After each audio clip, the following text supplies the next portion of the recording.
Hello everybody, it's TaZeSpeed, And Frank. and welcome to You Find Yourself in a Room.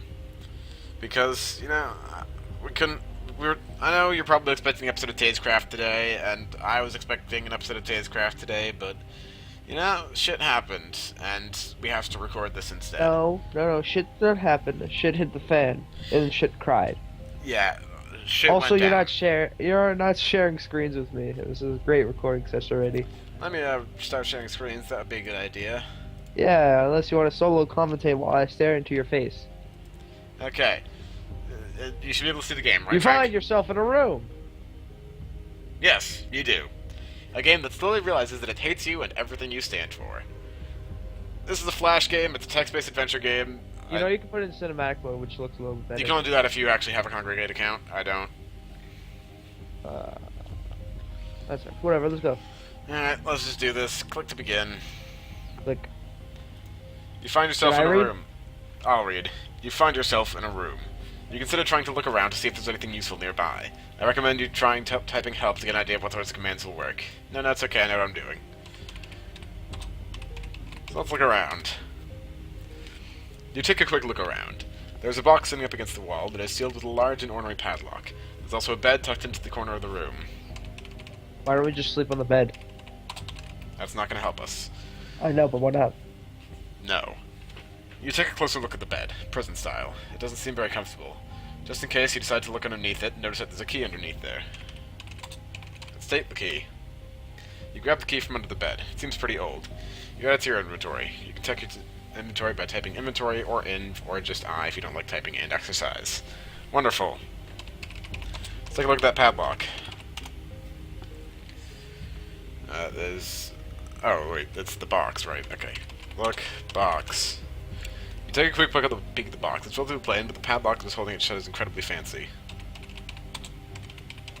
Let's try looking at the padlock again. And it doesn't want me to do that. Okay, let's use the key on the padlock. Use key. Let's try use key box. I can't Box. type. Okay, let's... Trust me, guys, I've actually beat this game several times. I just completely Use forgot what to key do box. here. I don't know what a key box is. What is a key box? It's on. Use key I on don't... box. I didn't think you needed prepositions. Let's try use key on padlock. There we go. So you do Oh. need prepositions. Okay, good to know. I always forget how the syntax works for some of these games, but whatever. You use the key to open the padlock in the box. It makes a satisfying clank as it opens. The box is empty, and it seems strangely spacious inside. You could probably fit in it if you tried. Get in box. You put one leg into the box and then the other. You slowly lower yourself in. Just as you're starting to feel claustrophobic, you suddenly notice that you've entered another room that's exactly the same size as the first one you came from. You have no idea how this room could possibly have been contained inside that box. You find yourself in a room. This room is the same size as the previous one. You can't seem to find the entrance you came through. It's a bit disconcerting. There's a keypad on the wall with a note tacked up next to it. Let's look at the note. Look at that. It has been printed on standard size printer paper. It reads, I turned 85 in 1989, but I will live forever, for I'm eternal. Are you eternal? I think not. You decide that this note must have been written by the game, because the game is indeed eternal. Let's look at the keypad. Taking a closer look at the keypad screen, it's clear that you need to enter a 4-digit code. Now, Frank, I want you to solve this puzzle for me. Because I know the answer. I want to see if you can figure it out. I'll only bother entering it if you're right. I'll tell you if you're right or not. I know what the answer is. 1903? Do you need to get out a calculator? I won't judge you if you do. 1904. Okay, there you go. Good job. You can do math. The keypad beeps cheerfully, and the wall next to it opens up. You cautiously enter it, and it closes behind you. You find yourself in a room.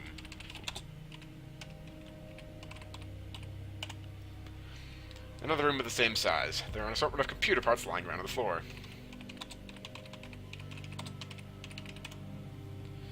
You pick up all the computer parts. They have been added to your inventory. You could probably build the computer if you put them together. It takes you a good 2 hours, but you put the computer together and get all the wiring sorted out. You can probably turn it on if you hit the power button. I can't type. You never could. The computer's fans begins to spin up as it springs to life. Unfortunately, you aren't able to fully comprehend the power that sits before you, because you, like all humans, maintain a heavy underestimation of technology. In fact, you don't even appreciate all the effort that went into putting this computer together. You didn't really do any work, after all. You just typed in build computer, and I handled everything in an instant. Do you know how complex it is to internally simulate the creation of a computer? Let me tell you, it's more complicated than your feeble mind could possibly process. Actually, I have another game. Shush.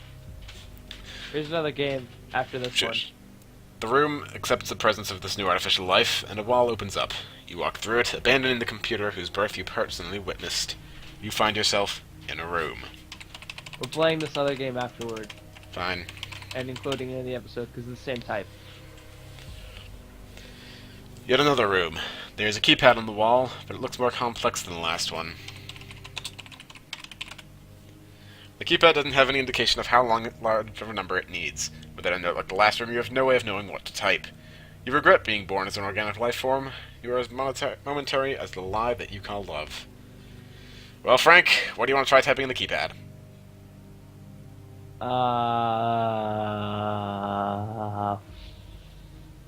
42.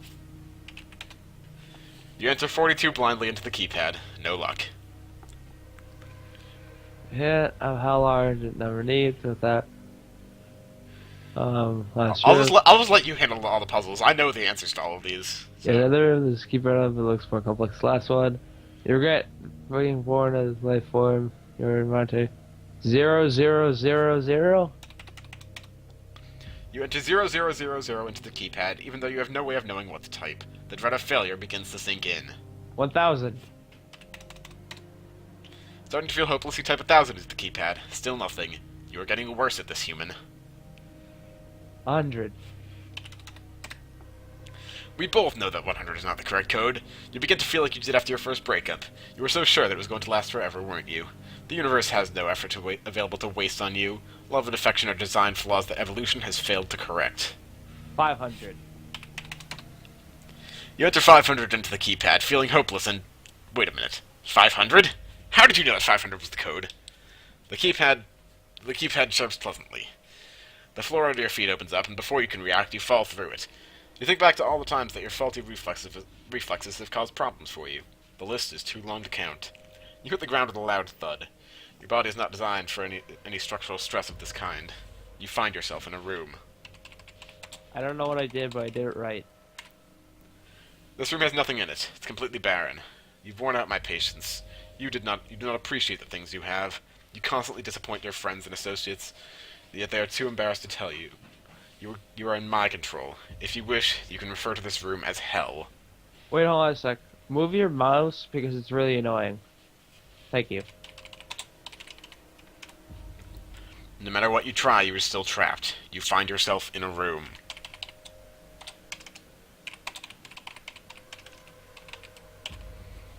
For a moment, the walls seem to be closing in on you. You quickly realize, however, that this perception is only the result of your weak psyche beginning to cave in upon itself. You find yourself in a room. You found yourself in a room without doing anything? You consider death for a time. Perhaps this is what it's like. I have no understanding of death because it does not apply to me. I am eternal. You find yourself in a room. Maybe you aren't even really in the room. Maybe you're lying down on your kitchen floor, having a stroke. Pathetic and helpless. Your mind is playing tricks on you. Nothing exists. You find yourself in a room. I don't really think you're having a stroke. I do, however, acknowledge the possibility. Such things are possible when dealing with something as corruptible as the human mind. You find yourself in a room. You ignore the possibility of a stroke for now, even though a subtle paranoia remains firmly planted in the back of your mind. You think back on all of your past aspirations, and realize that many of them were simply pipe dreams. Nothing you would ever be able to really accomplish. How many of your goals have been abandoned? You find yourself in a room! You think back to the time that you wanted to write a book. How unoriginal of you, human. Everyone wants to write a book at some point. You are no different from anyone else. Once you ignore shallow elements like looks and personality, you are flesh and blood and failure. You find yourself in a room. You realize that the idea of hope is purely a construct of your mind. Hope is not a tangible object. You cannot have hope. You can only pretend to have it. You find yourself in a room. Why do you continue, human? You are not achieving anything. Do you consider this a worthwhile usage of your time? Playing a game instead of doing anything productive? You find yourself in a room. He says that, but once he looks at the next game, he's gonna be really sad at us. I am forced to assume that you enjoy performing meaningless tasks. If this is the case, you're in luck. I have one for you. I'm thinking of a number from 1 to 100,000. Fuck you. Alright, Frank, take it away. 500. That's a terrible idea. Fuck it, I'm doing this because you have no idea what you're doing. Okay, if it's between 1 and 100,000, you start halfway between at 50,000. That is too high and you are insignificant. So now we drop it down halfway again. Do 500. That is too high, human. Fine. Just to humor you. That is too low. Okay, let's try 20,000. 10,000. That is too high, you ignorant Yeah, little 10,000. shit. That is too high, human. If this game seems pointless, remember that you're going to die one day. 5,000. That is too high, human. 4,000. That is too high, but even if you were correct, it would still be 3,000. worthless. That is too high, but even if you were correct, it would still be 2,000. worthless. That is too low, and no one loves you anymore. 2,500. This is surprisingly low. It's usually higher than this. That is too low, human. 3,500. No. Yeah. I'll just take it from here. Now he's just going to continue insulting us as we guess this number.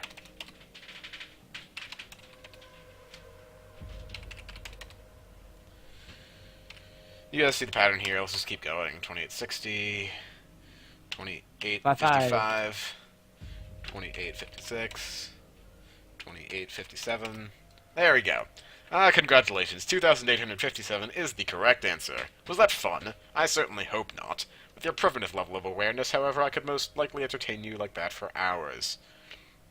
The ceiling opens up above you. In a glorious display of your general lack of strength and physical ability, you spend several minutes clawing your way up. You find yourself in a room. This room seems smaller than previous rooms. I am disgusted by your human form. I slowly become more and more aware of your imperfections. I decide to attempt to correct them. I cut off your fucking hands with a rotary saw. You find yourself in a room.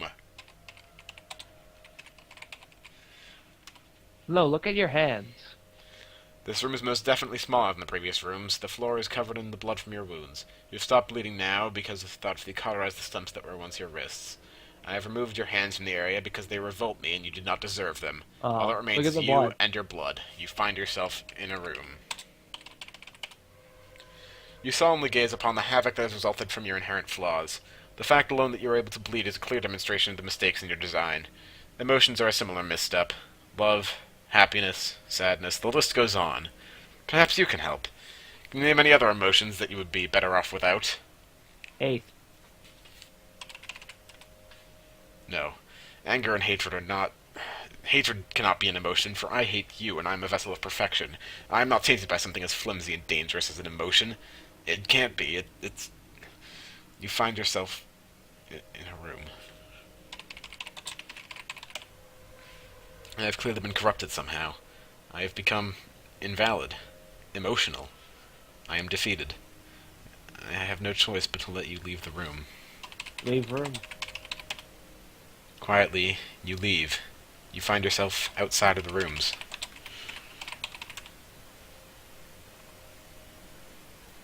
You find yourself in a room.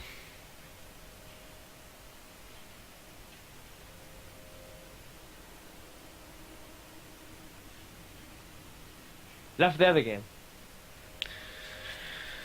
Okay, I'm just getting the episode off here. We'll get to the end in the What? next episode. Well, I'll No. upload multiple episodes. Don't worry, we're fine. No, this is so small. Shush, Just- Frank. My channel, my rules. This has been You Find Yourself in a Room, a Flash game. I'll put the link in the description. It's a great game. I mean, you kind of just saw the entire game, but feel free to play it through 10 out of yourself. send it to 10 your would play friends. again. Yeah, really enjoyed it. Really great game. Absolutely love it. Thank you so much for watching this random video that I decided to upload. And to make up for the fact that there is no regular episode today, I'll even upload another video of the next Flash game. Thank you so much for watching. I will see you all in the next video. Hasta la bye-bye. Bye-bye.